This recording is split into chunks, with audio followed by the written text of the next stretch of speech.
भारतीय संगीत की दुनिया में अगर किसी आवाज़ ने सच में हर दौर को जोड़ा तो वो थी आशा भोसले। लेकिन आज हम उनकी आवाज़ की नहीं, उनके दिल की बात करेंगे।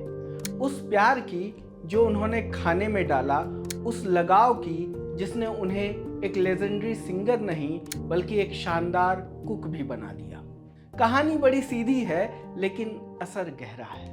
जब हम उन्हें बड़े मंचों पर देखते थे, रिकॉर्डिंग स्टूडियो में या दुनिया भर के कंसर्ट में, तब शायद ही किसी ने सोचा होगा कि ये वही महिला है जो घर लौटते ही किचन में उतर जाती है और अपने बच्चों के लिए खाना बनाती है। दरअसल ये प्यार ऐसे ही नहीं आया, ये आया थोड़ा सा दर्द लेकर, थोड़ा सा एहसास लेकर और थोड़ा सा जलन लेकर।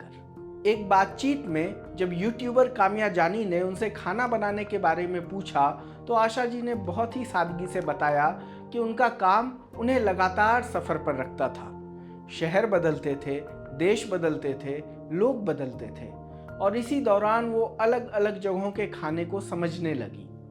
लेकिन ये इस कहानी का अहम हिस्सा नहीं है।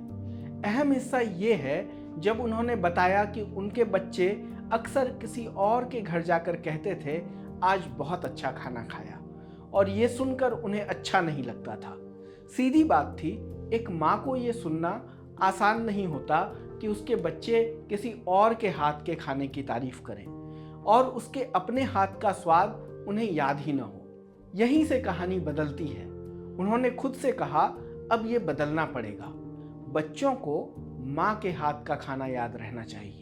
और फिर जो हुआ वो सिर्फ कुकिंग नहीं थी, वो एक मिशन था। अब वो जहाँ भी जाती चुपचाप सीखती, किसी से पूछती, किसी को देखते देखते समझती, किसी के घर बैठकर ये नोटिस करती कि आखिर ये डिश बनती कैसे है। हालांकि उन्होंने कभी कोई क्लास नहीं ली, कोई ट्रेनिंग नहीं ली, लेकिन सब कुछ जिंदगी से, अनुभव से सीखते गई और धीरे धीरे वो हर तरह का खाना बनाने लगी। लखनऊ का स्वाद, पंजाब की खुशबू, बंगाल की मिठास, सब कुछ। उन्होंने खुद बताया कि मशहूर शायर मजरूह सुल्तानपुरी की पत्नी से उन्होंने असली लखनवी खाना बनाना सीखा। बंगाल उनका ससुराल बना तो वहाँ का खाना अपने आप आ गया। दोस्तों से, रिश्तेदारों से, हर किसी से उन्होंने कुछ न कुछ लिया और फिर वो दिन आया जब उनका खाना सिर्फ घर तक सीमित नहीं रहा। पूरी फिल्म इंडस्ट्री में उनकी किचन की चर्चा होने लगी। हर हफ्ते कम से कम 60-70 लोग उनके घर आते थे।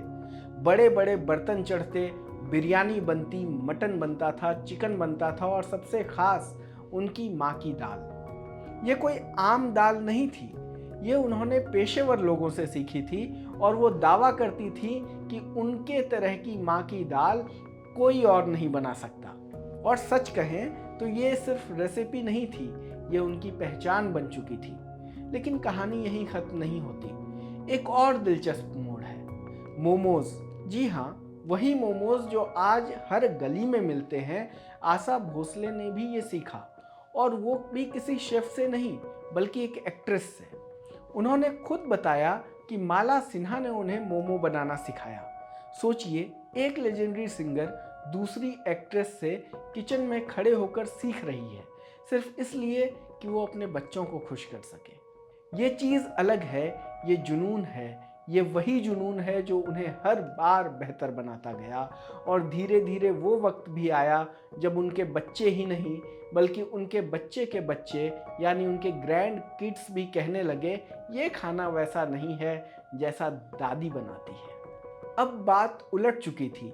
जो कभी उन्हें चुभती थी, अब वही उनकी सबसे बड़ी ताकत बन गई। उनका खाना उनकी पहचान बन गया, इतना कि उनके बेटे आनंद ने एक दिन उनसे कहा, मैं आपके नाम से रेस्टोरेंट खोलना चाहता हूँ जिसमें आपका खाना हो। और यहीं से उनका कुकिंग का सफ़र एक नए लेवल पर पहुँच गया। अब वो सिर्फ घर तक नहीं रही बल्कि दुनिया के अलग अलग हिस्सों में उनके रेस्टोरेंट खुल गए जहाँ लोग उनके नाम से खाना खाने आते हैं। लेकिन यहाँ एक बात समझना ज़रूरी है, ये सब सिर्फ बिजनेस नहीं था, ये उस माँ की कहानी थी जिसने अपने बच्चों के लिए खाना बनाना शुरू किया और फिर पूरी दुनिया को खिलाने लगी। लोकमत हिंदी के इस रिपोर्ट में इतना ही।